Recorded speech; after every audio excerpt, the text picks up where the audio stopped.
এক নিঃশব্দ কন্যার জাদুকরী কাহিনী। চাঁদনী। চাঁদনী, নিঃশব্দ রূপকথা।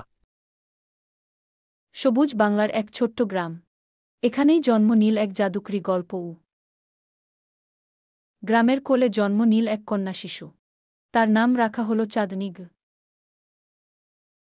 চাঁদনী কথা বলতে পারত না, কিন্তু তার চোখ বলত হাজারো কথা। চাঁদনী যখন গ্রামে হাঁটত, সবাই থমকে তাকাত তার দিকে। তার একটুখানি হাসি গ্রামবাসীর হৃদয় ছুঁয়ে যেত।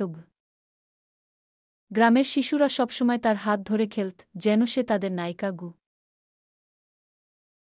পাখিরাও তাকে ভালোবাসত, এসে বসত তার কোলের কাছে।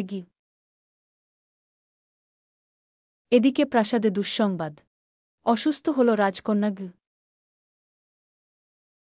রাজকন্যা দিন দিন দুর্বল হয়ে পড়ছিল। রাজা দিশেহারা। অসংখ্য জাদুকর ডাকানো হল, কিন্তু কেউ রাজকন্যাকে সুস্থ করতে পারল না। তখন এক জাদুকরী পাখি এসে বলল, রাজকন্যাকে বাঁচাতে পারবে চাঁদনী। রাজা দূত পাঠালেন।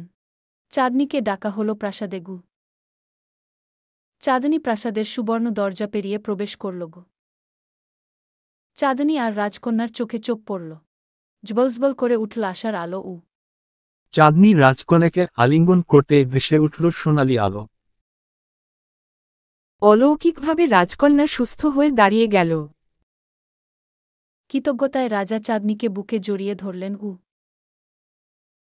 গ্রামে ফিরে এলো উৎসব, সবাই নাচল গাইল আনন্দে। চাঁদনীকে সবাই নায়িকা বলে সম্মান দিল।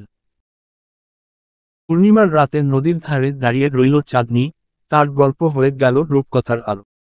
চাঁদনীর গল্প এখানেই শেষ, আবার দেখা হবে নতুন কাহিনীতে।